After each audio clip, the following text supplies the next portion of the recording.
She has come to normal sister. Please take care. ನಾನು rounds ಹೋಗಿ ಬರ್ತೀನಿ. Okay doctor. Doctor, ಪೇಷಂಟ್ಗೆ ಜ್ಞಾನ ಬಂತ? ಇನ್ನೂ ಇಲ್ಲ. ಜ್ಞಾನ ಬಂದಾದ್ಮೇಲೆ ಆಕೆ ಹತ್ರ ಒಂದೆರಡು ನಿಮಿಷ ಮಾತಾಡ್ಬೋದಾ? ನೋ, ಅದು ಸಾಧ್ಯ ಇಲ್ಲ. ಆಕೆಗೆ ಆಗಿರೋದು ಹಾರ್ಟ್ ಆಪರೇಷನ್. ಮಾತಾಡೋದಾಗ್ಲಿ ಉದ್ವೇಗಕ್ಕೆ ಒಳಗಾಗೋದಾಗ್ಲಿ ಆ ರೀತಿ ಏನೂ ಆಗ್ಲೇಬಾರ್ದು. ಆಕೆ ಹತ್ರ ಮಾತಾಡಿದ್ರೆ ಅವರೊಬ್ರು ಮಾತ್ರ ಸಾಯ್ಬಹುದು. ಮಾತಾಡದೆ ಇದ್ರೆ ನಾವು 3 ಜನ ಜೀವನ ಪರ್ಯಂತ ಸಾಯ್ತಾನೆ ಇರ್ಬೇಕಾಗುತ್ತೆ ಡಾಕ್ಟರ್. ಅಷ್ಟೊಂದು ಇಂಪಾರ್ಟೆಂಟ್ ಇದ್ರೆ ನಾಳೆ ಬೆಳಗ್ಗೆ ಬನ್ನಿ. ಅವ್ರನ್ನ ವಾರ್ಡ್ಗೆ ಶಿಫ್ಟ್ ಮಾಡಿರ್ತಾರೆ, ಅಲ್ಲಿ ಮಾತಾಡಿ.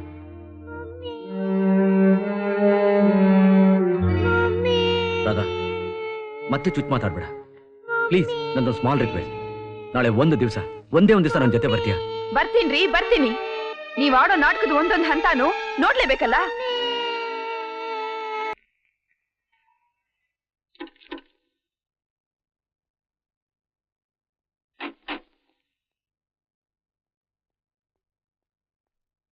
ಡಾಕ್ಟರ್, ಆ ಪೇಷಂಟ್ ವಾರ್ಡ್ ನಂಬರ್ 4 ನಲ್ಲಿ ಇದ್ದಾರೆ ನೋಡಿ.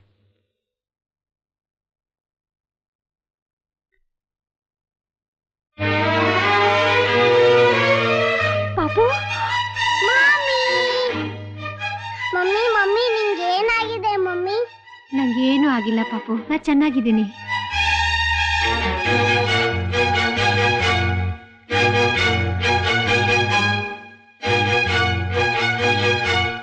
ನೋಡಿಮ್ಮ, ನೀವ್ ಯಾರು ಅಂತಾನೆ ನನಗೆ ಗೊತ್ತಿಲ್ಲ.